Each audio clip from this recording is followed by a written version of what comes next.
আসসালামু আলাইকুম। আজকে তোমাদের সাথে শেয়ার করব নুডলস পাকোড়া। তো চলো দেরি না করে শুরু করে ফেলি। প্রথমে নিয়ে নিলাম 5 প্যাকেট নুডলস। এবার নুডলসগুলো সিদ্ধ করে নিব। এবার একটি কড়াইয়ে পানি গরম করে নিয়েছি। এবার সবগুলো নুডলস দিয়ে দিব। নুডলসগুলো সিদ্ধ হয়ে গিয়েছে। এবার নুডলসগুলো উঠিয়ে পানি ঝরিয়ে নিব। এবার এর মধ্যে একটু ঠান্ডা পানি অ্যাড করে নিব যাতে নুডলসগুলো ঝরঝরে হয়।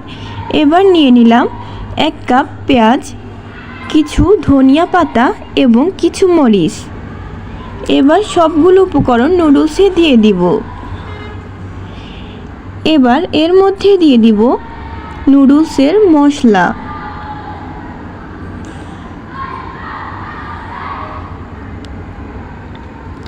এবার এর মধ্যে দিয়ে দিব 1 কাপ ময়দা এবং 1 কাপ চাউলের গুঁড়ো।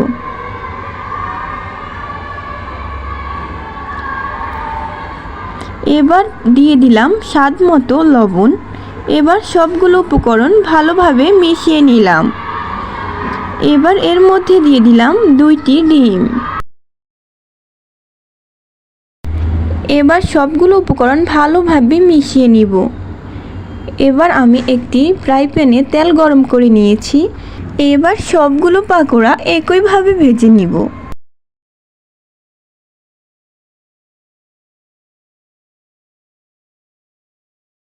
ফাইনালি আমার সবগুলো পাকোড়া রেডি হয়ে গিয়েছে।